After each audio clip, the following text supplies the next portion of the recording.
Hi guys, welcome back to my channel, and for those of you that are new, I'm glad to have you here today.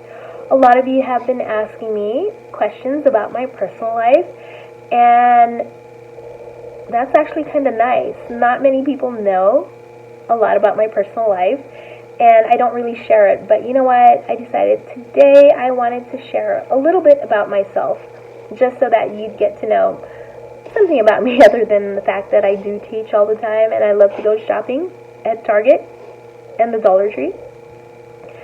So today I'm going to share with you a little bit about my passion for baking, or more for cake decorating and so on. So I guess let's go ahead and begin. Everything I know about baking was through watching food shows on TV, from reading different blogs, and looking it up online. I have no formal training whatsoever, and no one's taught me, and it was all basically one day deciding, hey, I want to make my own cakes. I don't want to do box cakes because the flavors were not quite what I wanted. I wanted to make it on my own, and so I started with the most basic, learning how to make my own vanilla cake and my own chocolate cake. Once I got good at the vanilla, I moved on to chocolate, which was a little harder because I'm quite picky about the chocolate flavor, and so it just took me a long time to find one I liked. But once I perfected those, I moved on to the frosting, and frosting is something personal. I don't like my frosting way too sugary sweet, and ever since I started making my own frosting, I can tell the difference from regular frosting versus canned frosting. There is a difference in flavor and texture because you control what you put in there. And so, I just started enjoying that. And soon I started working with different flavors, seeing what I could add in to get what I wanted, and it became really fun. In fact, it was so fun, I just kept baking almost every night, and my kids started getting full off of it, so I started giving them away to neighbors, and I had the best neighbors where I lived because they would all eat it, and they would all say how awesome it was, and it was so cool. I loved that neighborhood because we all faced each other, and they were so kind. In fact, everyone's moved on since then, but I'm still super good friends with my neighbor that was closest to me, that was closest to my age. She now lives in Colorado, and I visited her a couple years ago, so it was really nice to be able to see her and just, talk and hang out for a little bit. But yeah, we're still good friends, so that's awesome. But anyways, from cakes, I started playing around with fondant a little bit because I just loved it. I loved the way it looked. To me, it was like playing with Play-Doh. I can't draw, I can't paint, but guys, for some reason, when I worked with fondant, I could seriously make whatever my mind wanted. It was so unreal. I was like, how did I make this? I don't know. And I didn't buy the fondant. I feel like homemade is the best because you get the better texture. And I would make a marshmallow fondant because I felt like it even tasted better than the other type of fondant. And guys, if you follow the recipe on how to make it, it's not going to turn out exactly the way it should. You need to be able to work with the fondant. You need to be able to decide for yourself, hey, I need more confectioner sugar, or I need more Crisco, or I need more something. Because unless you know what works for you with the fondant, with the way it feels, it's not going to come out how you need it to come out. You have to have just this sense. You got to work with it enough where eventually you're like, oh, this works, or no, I need more of this or that. It was something I loved doing so much. And so, eventually somebody liked one of my cakes that I was making, and if I recall, it was a coconut pineapple upside down cake, and it was all from scratch. It was so good. They ordered a full-size cake with that, and that was my very first sale. After that, somebody ordered what kind of cake was it? A safari themed cake, because I had started bringing my cupcakes to different events to sell. And they came up and said, hey, can you design this for me? And I was like, oh yes, of course I can, definitely. And it was so funny because after I got the order, I went home and I was like freaked out. I was like, oh gosh, no, I don't know how to make this. And so I started playing around with my fondant. I started buying, different colors and working with it to get what I wanted, so that on the day that my delivery was due, I had it perfected. So I dropped it off at Chuck E. Cheese because that's where the birthday party was, and they loved it. It was a hit. And from that point on, I slowly started getting more orders in. The person ordered another set of cakes and cupcakes from me because they liked it, and they were a regular customer ever since. And more people just started ordering, and it was amazing. I just loved it. And the sad thing is no one ever ordered the same exact thing, guys. They always ordered different things. I was like, please order the same things. I don't have to create new design. But no. The thing about word of mouth and people ordering from the same person is they don't want the same design because they don't want their party to look the same. They want to be the one that's unique and to have the most amazing cake and birthday parties for their kids ever, which is fine, that's fine with me because I would feel the same way. So every party was different. Oh my gosh, everyone was different. It'd be like I'd go there like, yeah, I can do it, no problem. And then I'd be at home like, oh God, how do I do this? How do I create this? Because again, I can't draw, so I couldn't tell them what it would look like. I'd be like, yeah, you just give me the idea, I'll come up with something, you'll love it. And they always loved it. That was the main thing. So it definitely built my confidence, and it built my clientele, and it got to the point where so many people were asking me to do this, and I didn't want to work every single day of the week baking and decorating because I had kids, I had a family, that I started to raise my price. I was like, you know what, that's going to cut out a lot of people. They're going to not want to pay that much, and they're going to go to someone else, and then I'll have just the right amount of people. But guess what? If you do a good job and people like it, they're not going to stop ordering.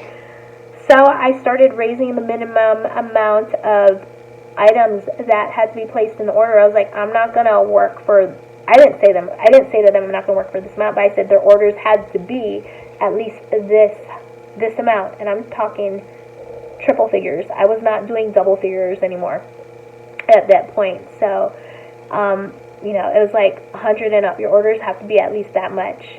And I was charging a pretty penny for these things, guys, but the orders kept coming, so I kept doing it, and I just loved it. Pretty soon it just became huge, like huge birthday parties, usually like 1-year-old birthday parties. I did weddings, I did what else besides weddings? What was the other one? I did like retirement parties, all kinds of parties, and it started going really good. One of my other first orders was that, when I got good and people liked my flavors, I actually had a restaurant, 2 of them, ask me to create cupcakes for their stores. One store just wanted me to do my red velvet cupcakes and some chocolate and vanilla, just a mix of those. And then the other store that wanted my cupcakes wanted me to create a special cupcake just for their store only. And that one was fun too, but when people or businesses sell cupcakes that they get from other people, they can't charge such a great price, but they have to make a profit. That means when they buy from me, they can only pay a little bit of money. So I was working hard to sell it to somebody else at the regular price. And I decided, you know what, it was awesome getting my name out there, people getting to know who I am, and to sell in store, but it was so not worth it for an individual like me to do that. It was like kind of a waste of my time. I wasn't making very much, And I didn't blame them because, you can't sell cupcakes for like a high price at a restaurant. They don't sell it that high. So eventually I stopped that, but it was really nice to get my name out there because people started recognizing me and saying, hey, I got your cupcakes here. They were so good. And it was so nice to do that. But I realized I had to go my own way and do my own thing and do my own business, and it was awesome. I had an LLC. Was that right? LLC, LCC, I don't remember anymore, but I had my own, license so that I could go ahead and do my own business on my own. I was looking for a storefront, and I got so big at one point that, what do you call it? I had an order. Well, this was the time, that one time I almost messed up because I had an order for a first birthday, but this was a huge one. The parents didn't really have a budget, so they ordered a smash cake for their baby, a regular cake, and 800 cupcakes. Oh, yes. 800 cupcakes with frosting, and then fondant decor above the frosting. And they also wanted cookies, sugar cookies, but they didn't want plain sugar cookies. They wanted it decorated with fondant as well. And they were specific. All Hello Kitty. Oh my gosh. All Hello Kitty, all fondant, all created by me. Oh my gosh. And the cookies were not just bake them, put them down. They wanted them wrapped in plastic. Sorry about that. Wrapped in plastic with ribbon. And, that would have been one thing, right? To do that, which was fine. That was like my biggest order ever. But on that same day, I had another order. I accidentally double booked. And these people wanted 400 cupcakes, all in a sports theme. And they wanted a 2-tier cake. Basically, a cake on the bottom, which is round, which is fine, and a football on the top. And it would have been fine if it was just like, flat football shape, but no. They wanted the cake to be shaped like an actual real football. Oh my gosh. It was nuts, man. I was up for like 3-4 nights straight. I didn't sleep. I had to buy huge Tupperware to be able to hold all this stuff, all the cupcakes, when I had to transport it, because otherwise, how would I transport the cupcakes without them getting all ruined, and all the cakes as well? And I had boxes that could stack and interlock with each other, so that I could transport them in my van. And oh my gosh, the first delivery was the one for the sports themed one, and I got there. I had to decorate it for, not decorate, but I had to place it for them, stage it for them basically, because I know what my things look like. I want it to look good. I want it to be presentable. They didn't need to do it. They paid me for it, so I'm going to make it look good for them. And I got it done. They paid me. They loved it so much. They gave me a tip. Thank you.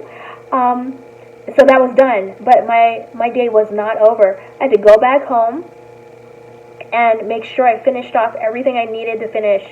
And then after that, I had to stack it, get it all in the car. And thank goodness their order was not till evening, so I got it done. We went to the restaurant, and oh my gosh, it was on a hill, so we had to drive up the hill, and I was like holding the cake and like so worried that the cupcakes would tilt because we were going up a hill, a big hill, not a little hill, a big steep hill. I'll tell you, the worries of transporting cakes like that, and cupcakes too, it was so nerve-wracking. And then I got there, and I had to stage all these cupcakes, all these cookies, make it look good, and the cake, oh my gosh, it eventually got done, and it's like, I want to go home. It's late. I've been working since 4 days straight, 3 nights. I wasn't asleep. Anytime anyone got up or left or what came home, I was there working. And so by the time I delivered it and finished staging everything, I was like, I want to go home. And they're like, no, you stay and have dinner, be part of the party. And there were so many people there. I was like, no. They're like, no, you need to eat. So I was like, okay, I'll take a plate and I'll stand back here and I'll just go ahead and eat real quick. So because I told him my husband was in the car, but he's like, no, you go ahead and eat, because they wanted me to. They're the clients. I'm gonna eat. But I stood eating. I wasn't going to sit. I stood behind, in one of the rooms, and I ate, and they were so nice. So what happened was, as soon as I was done eating, I was ready to leave. But no, they pulled me out to the front where the cake and the cupcakes were displayed. in front of everybody while everyone was eating.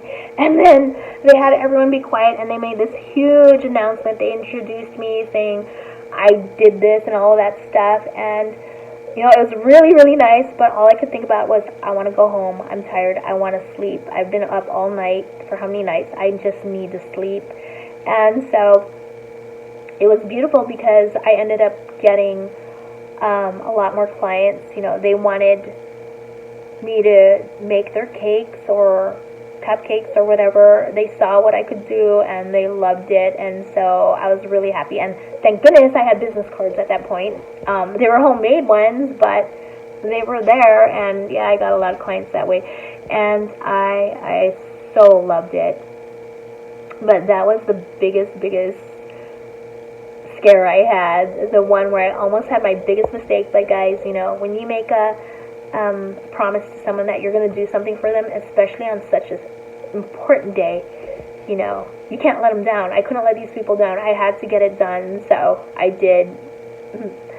I did, and it was the craziest few days, but it was so worth it. It made me happy. It made them happy. We were all happy, so it was a good day. And as for now, I no longer do this because we moved, and so I kind of lost all my clientele. I mean, I had a few more orders I did, and I'm really sad because I had a lot of big orders people wanted to do, but I had to just stop. I had to tell them, hey, I'm moving. I can't do this anymore. I'm not going to be here. And so that was it. That was the story of my baking business. Isn't it crazy how things change? Well, guys, I think I'm just going to go ahead and leave you with that.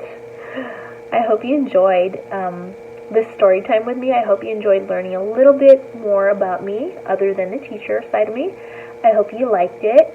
I hope you share it with your friends. And if you haven't done so already, I hope you subscribe to my channel. Thank you guys so much for watching, and have a great day, guys.